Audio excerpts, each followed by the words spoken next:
간밤에 나온 글로벌 이슈들 함께 짚어보도록 하겠습니다. 확실히 실적 시즌이긴 한 것 같습니다. 시장은 실적에 민감하게 반응하면서도 긍정적인 신호를 찾는 움직임을 보이고 있습니다. 어제 넷플릭스 3분기 실적이 장 마감 후 공개되면서 굉장히 좋게 나왔었죠. 장중에는 하락하기도 했지만 가입자 수가 예상치보다도 무려 2배 이상 늘어나면서 시간 외에서는 15% 가까이까지도 폭등하는 모습을 확인했습니다. 그런데 안 그래도 요즘 시장의 변동성이 너무 크다 보니까 어제 하루 만에 해프닝이지 않을까 했는데 오늘도 넷플릭스 굉장히 좋습니다. 개장 전 거래부터 주가가 급등하더니 오늘은 무려 13% 상승하면서 마감을 합니다. 하지만 분석가들 사이에서는 전망이 조금 엇갈리고 있었습니다. 아무래도 넷플릭스는 우리나라 콘텐츠 시장에서도 직접적인 영향을 미치는 요소 중 하나죠. 그래서 넷플릭스, 이 기업 정말 좋은지 아니면 잠깐의 불인지 전문가들의 엇갈리는 전망들을 함께 비교해보았습니다.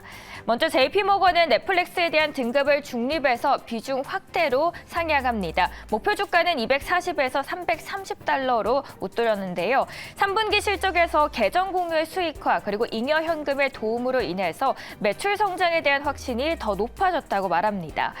세계적인 투자 은행이죠. 도이치뱅크에서는 이날 넷플릭스를 매수로 상향 조정합니다. 내년에 계정 공유 조치를 등을 고려했을 때 구독자 수가 앞으로 더 증가할 것이라는 말인데요. 앞서서 공통적으로 계정 공유에 대해서 높이 사고 있는 모습입니다. 미국에서 네 번째로 큰 은행입니다. 웰스파고 역시 넷플릭스의 어두운 날이 끝났다면서 넷플릭스의 구독자가 감소할 하향 리스크는 매우 제한적이라는 평가를 내립니다. 이외에도 글로벌 투자 은행입니다. 에버코어는 시장 수익 초과 등급을 유지하면서 광고 지원 요금제는 이탈을 감소시키고 잠재적인 매출을 성장시킬 동인으로 본다고 하면서 물론 넷플릭스의 해외 노출에 따른 강달러 역풍은 예상보다도 더 컸다고 덧붙이기도 했습니다. 지금까지는 앞으로 넷플릭스 전망에 대해서 밝은 부분을 이야기해드렸는데요. 이제부터는 부정적인 입장들도 함께 체크해보도록 하겠습니다. 먼저 CMC 마켓입니다. 이 시장 분석가 마이클 휴스는 넷플릭스의 4분기 전망이 약한 면이 있는데 어제 장 마감 후에 15% 가까이 주가가 폭등했던 것은 당혹스럽다라고 표현을 하네요. 그러면서도 에버코어가 말한 강달러 역풍을 거론하지만 사실 주주 서한의 어조를 어제 봤을 때 넷플릭스조차도 이 현상에 대해서는 다소 당혹스러운 모습을 숨길 수 없었다고 이야기합니다. 다른 분석가들도 광고 지원 요금제나 얼마나 많은 가입자와 수익을 가져올지는 불확실하다고 언급을 하고 있고요. 미국의 가장 큰 글로벌 금융 서비스 업체죠. 레이먼드 제임스 역시도 시장 성과 등급을 유지하면서 타겟팅 광고 기능이 거의 없는 프리미어 광고 가격을 넷플릭스가 오랫동안 과연 유지할 수 있을지에 대해서는 의문이 든다고 이야기합니다. 이 외에도 미국 가장 큰 은행 키뱅크 역시 넷플릭스의 수익화 조치와 관련해서 긴밀하게 이야기를 하는데요. 광고 수익은 예상보다 느리게 올 수 있고 계정의 공유 단속도 기대만큼은 효과적이지 않을 수 있다고 말합니다.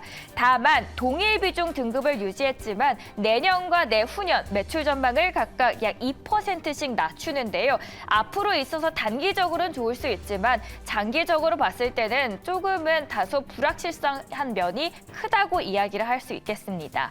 오늘 우리 시장에서 어제의 훈풍이 또 이어서 오늘까지도 이어질지 넷플릭스 그리고 콘텐츠 관련주들 흐름 참고해 보시면 좋겠습니다. 이어서 두 번째 이슈로 넘어가겠습니다. 얼마 전에 풀었던 것 같습니다. 그런데 또 풉니다. 바로 비축유인데요. 바이든 미국 대통령이 전략 비축유 SPR을 풀겠다고 공식 발표를 했습니다. 주요 정유사가 생산량을 늘리고 가격을 인하해야 한다고 촉구하는데요. 아무래도 중간 선거 지지율과도 긴밀하게 연결되어 있는 것 같습니다. 바이든은 이날 백악관 연설을 통해서 추가로 1,500만 배럴을 SPR에서 방출할 것이라고 이야기를 합니다. 필요할 경우 수개월 내에 추가 방출하는 방안도 검토할 수 있을지 지시하는데요. SPR을 풀어서 고공행진하는 기름값을 더 낮추겠다는 의지를 표명한 겁니다. 그러면서 정유 업계에게는 이렇게 이야기합니다. 너의 정유사 막대한 이익 챙기고 있으니까 가격 좀 내려라 이야기를 하는데요. 그 근거로는 6월 중순 이후에 원유 가격은 사실 거의 40달러 가까이도 떨어졌지만 소비자 가격은 그만큼까지는 내려가지 않았다고 짚어줍니다. 바이든 대통령이 다시 SPR 방출 카드를 꺼내든 발단은 지난 5일로 거슬러 올라가겠죠. 오펙 플러스에서 하루 원유 생산량을 200만 배럴 줄이기로 합의를 합니다. 코로나19 팬데믹 이후 가장 큰 폭의 감소이죠. 외신에서는 SPR 방출 결정 자체는 전형적인 임시 방편이다라는 평가가 많습니다. 무한정 나오는 아낌없이 주는 나무가 아니기 때문이겠죠. 말 그대로 비상용이어서 무한정 쓸 수 없고 언젠가는 다시 채워 넣어야 합니다. 다만 중간 선거를 앞두고 백악관이 SPR을 푸는 건 그나마 유가를 잡고자 하는 모습을 시민들에게 어필할 수 있을 것이다라는 분석 때문이라고 CNN에서는 분석을 했습니다.